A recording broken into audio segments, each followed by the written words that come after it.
In this episode of the Project Management Podcast, we look at the leadership skills you need in times of crisis and turbulence.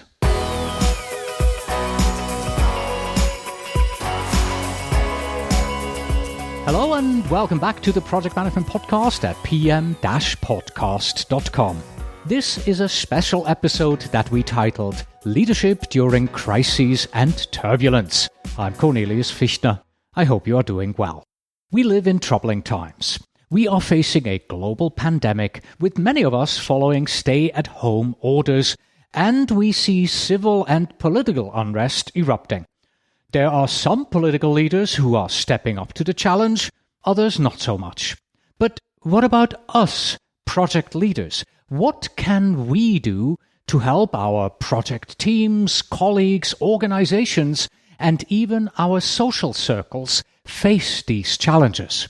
I've invited Shyam Ramanathan to the program today and discuss leadership during crises and turbulence. Here is what Shyam writes. In times of crises like this, we look to leaders for inspiration, hope, and direction. The last word is the key, as the first thing to suffer in a crisis is direction. Leaders have a guiding vision for the future and turn to hope where others can only see mud. Let's hope in this time of enormous crisis, it also unearths true leaders who can navigate the turbulent times and move us into greater futures, however distant that may seem at this time. These are the opening words of his article, 27 Traits of Strong Leaders in Times of Crises and Turbulence, that we are going to explore right now. Enjoy the interview. Hello, Shyam, and welcome back to the Project Management Podcast. Hey, thank you, Cornelius, for having me on again. It's wonderful to be back with you. Yes. So what do you hope that our listeners are going to take away from our discussion today? Yeah, as they say that the turbulent times build great leaders, what I want to showcase is right now is the time for great leadership. And leadership is not something that's only reserved for the CEOs or anyone else. It can be modeled by all of us. And at the same time, this time is not an easy time. So I want to make sure that people understand that, there might be a lot of positive thoughts out there, but still at this time, there is no question that we're going through a very turbulent time. And it might be like this for some time. So there are two ways to handle this. One is to say, hey, I'm going to be miserable for the next year or two, if that's how long it's going to take for the economy to recover, or go the other direction and say that, hey, yeah, I know this situation is tough, but I have some strategies with which I can navigate the tide and make it to the other side unscathed, so to speak. So that's what my aim is, to make sure people have some strategies to understand what leadership is and then try to implement some of this onto our own lives. What we're going to do is we're going to talk about an article that you wrote. It is titled 27 Traits of Strong Leaders in Times of Crisis and Turbulence. We're not going to talk about all of them. We've selected about 7 or 8 of them. Was there some sort of an inspiration, a moment in time when you said, okay, now is the time for me to write this. Here I am. To be fair, actually, I had written about 22 traits of great leaders, I think sometime in 2017 itself. Yep. But when this came up, I thought that, hey, that might be a good article to expand on and add some more things, because after those 2 years, you always learn more. In the next 2 years elapsed, so I learned a lot more about leadership and I read so many books. So I thought I'll bring it all together, and at this time I thought this article might be the perfect one for this particular time. So I actually, to be honest, the article was already there. I expanded it. I pulled together all the other information that I've learned over the last 2 years, and then I've tried to bring everything into one place so that everybody can understand. Excellent. And now let's bring everything to our listeners, beginning with leaders are visionaries. Why do you say that? Yeah, actually, there's been a lot of talk about what is leadership, what is management, and it gets so confusing for people. And there's so many people. I mean, I think there's some good joke that, nobody wants to be called a world manager. World leader, yes, but not world manager. So that is something which I thought that, hey, let's just understand that, of course, managers are needed. So I want to make this very clear, because people think that oh, I only want to be a leader, I don't want to manage, then who will do the work and who will get the stuff done? But where the leaders separate themselves from managers is actually setting an audacious vision. And the best example of a vision which I can think of is John F. Kennedy, of course. Everybody knows this, so it's easy to understand. When he declared, even before he knew whether it was possible, that we will put a man on the moon by the end of the next decade. Now, whether it was going to work, in fact, he lost his life in between, but still the vision was achieved. Now, that is a true vision. Now, all of us are not going to dream such big dreams. But let me just give a personal example so that people understand. Now, right now, we're in 2020, and I have a vision that by 2030, I am a recognized leadership expert. Now, it may happen, it may not happen, but I might take some steps from here for the next 10 years. And then eventually, maybe I'll be called a recognized leadership expert, maybe not. That's what a vision is. You have something that you look forward to, but there is a possibility that it may not happen. But that's what is a vision. But at the same time, you do everything to make sure that the vision happens. So vision is something which is very important for all of us, even in our personal lives. One exercise which I found interesting is like, imagine yourself in 2039. Now, all of us want to get rid of this coronavirus as soon as possible. But one way to induce some positive optimism into our life is to project ourselves into 2039 and then understand where you want to be when you wake up on 2039, someday in 2039. Oh, yeah, I want to be a recognized leadership expert. I want to have this much money. I want to be this level in my organization, and I want to be a leader who makes a difference. So that's what is vision for me. Mm-hmm. You yourself said you want to grow as a leader, but one of your 27 traits is actually exactly the opposite. Leaders grow other leaders. How does that fit in? See, it's a good point, but the point I'm trying to say is when we grow other leaders, we increase the esteem that others hold us in. I mean, let me put it in a different way. People look up to people who actually influence them in a way that inspires them to be better leaders. So that's where I'm getting at. Of course, I have to grow as a leader. To be honest, you will not be able to grow other leaders unless you grow yourself.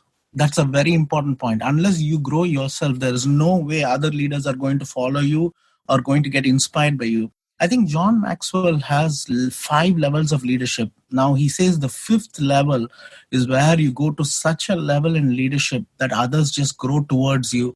Now, that's a very tough level for people to attain, but that is the ultimate aim. And the way you build other leaders, and the reason I wrote this is not only for that, it is also for this particular time, right, with the coronavirus in place, with so much uncertainty, you have to have a succession plan in the sense that if something happens to you, unfortunate event, the organization should still be able to proceed without you. And that's what I meant by leaders grow other leaders. So there is always a succession plan. Or like Jim Collins said in Good to Great, level 5 leaders are always interested in the growth of others, are interested in the organization foremost more than their own ego. So that's where I was coming at on this one for this specific time, is that people have a succession plan in place so that if something untoward happens to them or unfortunate, there is always someone else who can lead even in their absence. That's what I meant by leaders grow other leaders. Mm-hmm. The next one is leaders are optimistic. And I think that's important in the best of times when everything is going well, that you're optimistic and you show that. But in particular now, as we are in a bit more trying times, leaders have to be optimistic. Absolutely. This is what I wrote as this is the right at the top of the hit parade of any true leader. Like you just said, it is not just at this time. At any time, optimism will be useful. And I've also written an article, Optimist Manifesto, which people, if they look at this article, they can click on that to go for it. But what I think there's been one thing that whenever we face times like this, it is always important to remember that there have always been times like this. So basically, in 1918, I think there was a flu epidemic. Before that, in the 1400s, if I'm not mistaken, there was something in the Mexican flu or something like that. But there's always been things like this which have happened. And the only thing is, we all look at things from our point of view. If you agree with me, Cornelius, what I'm trying to say is we are impacted on this individually. across the board, across the world, wherever you are. Now, for example, in 2003, the SARS episode came. Now, all of us were there in 2003, but we were not in a particular area where SARS had impacted us. So to be honest, we just went on with our lives. We might have looked at the news and said, hey, man, hope things get okay, but we never got impacted. But this is a totally different time. We are impacted individually, and that is when our optimism is tested. It is the time of true test of optimism is when things are down. And the way you do it is you basically look for a way to get out of the situation, but you know that it's a tough situation. Or like Admiral Stockdale said, confront the brutal confront the brutal facts of the situation, but at the same time have the belief that you will prevail in the end. That's exactly what optimism is. And one of the ways to be optimistic is to say, hey, this has happened. Now, whether I like it or not, the coronavirus is here. Whether I like it or not, the social distancing is going to be there. Whether I like it or not, I'm going to work from home. Whether I like it or not, there is going to be turbulence in this environment. So how am I going to deal with it? And then you come up with your own version of what optimism looks like to you. And then you take daily action towards that. That's how you build optimism. You have to look at it from your life, your circumstances, and then come up with your own method of dealing with situations. Now, none of us are perfect. Every day when I wake up in the morning, it's not always pleasant, to be honest. I have to work on this. That's why I read my Optimist Manifesto more than anyone else. I read it every day or at least once or twice a week just to make sure, hey, you wrote this, so follow this. So I'm saying these are things which have to be practiced daily. It doesn't happen overnight. The next one is an interesting one. Leaders are generalists. And if I remember correctly, before we started the interview, you mentioned that this is a new concept that has come up in the last couple of years or so. Yeah, actually, I don't know. There is a person called David Epstein, and he wrote one book a long back. I think it was called The Sports Gene. And then now he's come up with a book called Range. Now, in Range, what he argues is that we need more generalists right now than specialists. So let's say that there is someone who is so good in developing something, but if there is someone else who is not equally good, but is good in development, but at the same time can also be excellent in communication and leadership, guess who's going to succeed? The guy with a wider repertoire of skills. So there was also a couple of examples which everybody will relate to. So we all know Roger Federer. We all know Tiger Woods. Tiger Woods, right from the time when he was 3 years, he practiced golf. And you knew from the beginning that he was going to be a golfer. Now in golf, that works. But for Roger Federer, the other side of the example, we look at him now, we say he's the greatest tennis player who has ever lived or played. But when he was a kid, he did all sorts of things. He was not even focused on tennis until I think he was 11 or 12 years.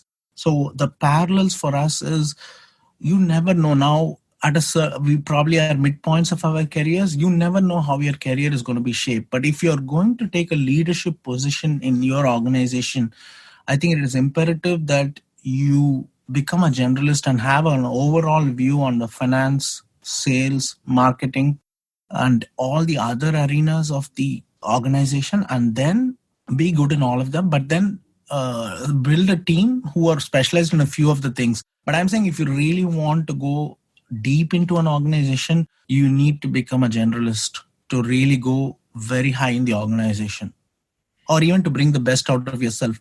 So developing our repertoire of skills is very important. I think the next one is probably the most controversial trait that you have in the list of the 27s here. Leaders are quitters. Quitters? Really? We are quitters? I meant it in a format. The way I'm trying to look at it is, I'm just going to give a personal lesson first. Let's say you're learning the piano. I'm just giving an example. A lot of us want to do so many things. We have 10,000 things we want to do. And with the social media prevalent, all of us want to say we are all-rounders and we want to do everything. I want to learn piano. I want to learn singing. I want to do dancing. I want to do everything under the sun. The problem with this is, even if learning the piano, right, it requires a lot of discipline, a lot of effort, and sometimes it's real painful, to be honest. I haven't done it, and I probably would never do it, but I know that it could be painful. But I'm saying that instead of using the time to learn the piano, putting so much effort, putting so much pain to learn something, I would rather, if it is really painful, I would say quit that and do it. Impart the same pain and training to something that might move your life forward or your career forward. This is just a personal opinion. That is one thing. Now, in a business concept, the late Jack Welch, I think he passed away a couple of months back, if I'm not mistaken. And obviously, he's one of the leaders whom I really look up to. There's been some controversy around him, but I think overall everybody agrees he's a good leader and or great leader. In fact, some of them have called him the best manager of the 20th century. And there's no doubt that he was a leader. Now, there were three books of his which I've read. Obviously, one thing which everybody knows is he had a vision at the beginning of his tenure that GE will only be in markets where they can be number one or number two. Otherwise, they'll get out of every other market where they cannot be number one or number two. The reason is he focused. That's what I'm trying to say by quitters. He quit everywhere where he couldn't do much, and he made sure the organization only focused on the few things that will really get them to world class, and that is the arena where they succeeded. So the way it applies to us is we probably are not going to make decisions like that, but we can be decisive in our lives and say, hey, this part, though it is enjoyable, I'm going to quit it to apply the same amount of time onto something where I can make a big difference in my life and my organization. That's what I mean by quitting. Yes. And, the fact that you put this into your article brings me kind of to the next one in the list, because you are brutally honest. You tell it how it is. And in your article, you also say leaders are brutally honest. Yes. And maybe brutal honesty means that you're candid at the same. That's why candor is one of the keys to successful leadership in the long run. In the short run, being a people pleaser works, but in the long run, let's say you're going to be a leader for the next 20 years, you cannot be a leader unless you are candid with your team. For some time, if you're going to be a leader for 1 year, yes, it'll work. The people pleasing might work. But if you want to be a leader for the long run, you have to be candid with your team. You have to be honest. At the same time, one thing I would suggest is this doesn't mean going and destroying people's self-esteem. My first job as a leader at any point of time, even if I have some negative feedback, is to make sure we never attack the individual person. But one thing is we tell them like it is, and we tell them the truth, but in a manner in which they can understand. Now, I think Kim Scott wrote a book called Radical Candor, and in that she gives two things which are absolute great takeaways for all of us. That is, challenge directly, but care personally. I think that is brutal honesty, to be honest. That is, you care personally for the person, so you never do anything that will hurt their self-esteem, but at the same time, you challenge them directly. And that is when they respect you as a leader. In fact, sometimes when you do this, some people may not like you, but they'll respect you. And I think that's important for the long term for leaders. Yeah, and I feel if there's empathy there and you show that, yes, I'm honest with you, but there's a good reason for this honesty, and I know where this takes us, and you have to listen to me, they will respect you for those statements. Absolutely. And some studies have said that if you want to give negative feedback, give that first and then give the positive feedback. Of course, yeah. And on a positive note, right? Yes. Yeah. Always. Yes. Leaders are also continuous learners, and that's perfect because everybody who's listening to this is a continuous learner. So they're doing exactly the right thing. Absolutely. And I mean, your project management podcast, I came across it in 2011. So I've been a listener for nearly 9 years, and it has been great. I mean, for our PMP and everything else, I mean, across the board on project management. And it's really amazing that you've been able to be at it for 9 years and still produce something new every time. And that is not easy. I mean, we can have success for 1 year, but to have success, I mean, you probably started, I know you from 2011, but probably you started way back before that. To have success for such a long time is very tough. I mean, finding new topics and all that. But all I'm saying is curiosity is what leads to continuous learning. I mean, the way I keep myself up is I look at the New York Times bestsellers every week on Thursday. It comes out on Thursday. I look at the New York Times bestsellers, and business bestsellers, I'm usually caught up on the business bestsellers, and I look a little bit on the nonfiction. I don't read everything. I just look at the summaries. A few of them I read. Some biographies, Blow the Bloody Doors Off by Michael Caine. That was one biography I liked. And of course, Elon Musk biography and Steve Jobs biography and Leonardo da Vinci biography, and then a few others. But on the business section, I'm usually caught up. So the way we can be continuous learners is listening to your podcast, blogs, and then the key to make this learning work is to write down what you learn, right? I don't know how many people do that. We listen to something, but then we don't take notes. We don't know what we learned. So what I do is I have in my notes app, you'll see a lot of notes because I make sure that every book I read, I just jot down the main points just so that if I have to look back, I can look back and learn. So that's one way to learn. The one good thing about this current environment we are in is there is so much information out there. We have to be able to curate the information. At the same time, most of the knowledge is free, whether it is through podcasts, blogs, all this is free. And of course, books, as someone said, if you want to buy the wisdom of someone for $17, which took 10 years for them to reach that wisdom, I don't mind spending $17 on a book to get that. And so that's what I think we have enough information out there to keep us busy. Next, leaders are responsible. Yes, I think Harry Truman said it best. He said the buck stops here. Mm-hmm. So basically, so I mean, I think leaders generally don't engage in blame. They don't engage in back talking or let's say this, if you have something to say about someone or someone else from the team brings up something negative about someone, what you do is you bring the other person and say, hey, let's have a chat with him and then clear this out. So that's one way of taking responsibility. The other way is the window and mirror method, which I read in Good to Great by Jim Collins, where he says that you look out, whenever you achieve success, you give credit to the team by looking out the window. And then when something goes wrong, you look in the mirror and say, hey, I take responsibility. That is the key. So when something goes wrong, you don't put it on the team, you take responsibility. And when something goes well, you actually give credit to the team. Now, if we all do this, we're going to be great leaders.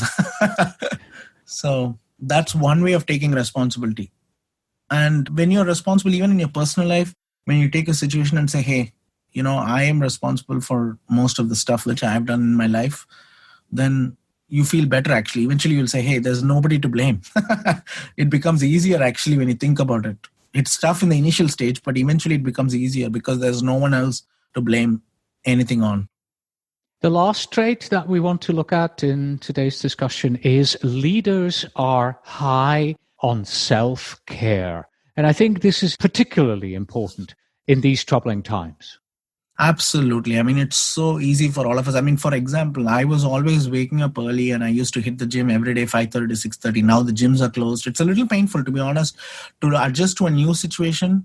One of the other qualities here, which we haven't discussed, is being flexible, right? So it took a little bit of time for me. Oh my God, the gym is not open. Now what do I do? But then I found some ground exercises I started doing. It's not the same as going to gym, but you have to find some way to take care of yourself. So, sleeping well, having self-compassion, eating well, and making sure you journal, all these self-care activities, which has been taught from the time of Benjamin and Franklin. So all this talk of journaling has been done long time back. Benjamin Franklin talked about it 200 years back. So it's not like this is a new concept, or getting up early or taking care of yourself, exercise. None of this is new, actually. None of this is news to any of us. It is just implementation, which is tough. But especially during these times, if we do take care of our bodies well, and we eat well, and we sleep well, and we journal the emotions and everything else, I mean, we'll feel better about ourselves, and the way we look at things will change because we are feeling better. So that's what I meant by self-care. And especially at this time, if it means social distancing, if it means wearing a mask wherever you go, I mean, these are small things, but if we take care of it, eventually we'll feel better. So I think that's where I wanted to bring in self-care. Mm-hmm. Wonderful. So these are the traits that we wanted to look at. And just to repeat, leaders are visionaries, leaders grow others, leaders are generalists, leaders are quitters, leaders are brutally honest, leaders are continuous learners, leaders are responsible, and we are also high on self-care. That alone is a long list, yet your article lists 27 of these traits. So, Shyam, to close our interview today, this is a long list. How do you personally keep all of these in mind, and how do you live up to that kind of a standard? The second one is tougher, to be honest, than the first one. I'll be honest. I mean, see, since I have written a lot of articles, I can say without any unequation that when we look at authors, we think, oh my God, they might be perfect. They're writing all this. Just because I've written it, I can tell you, I'm not at all perfect. So I want to say, just because I've written all this doesn't mean I do everything well. But all I can say is this: these are reminders. So what I do is I read it myself again and again, once in a while.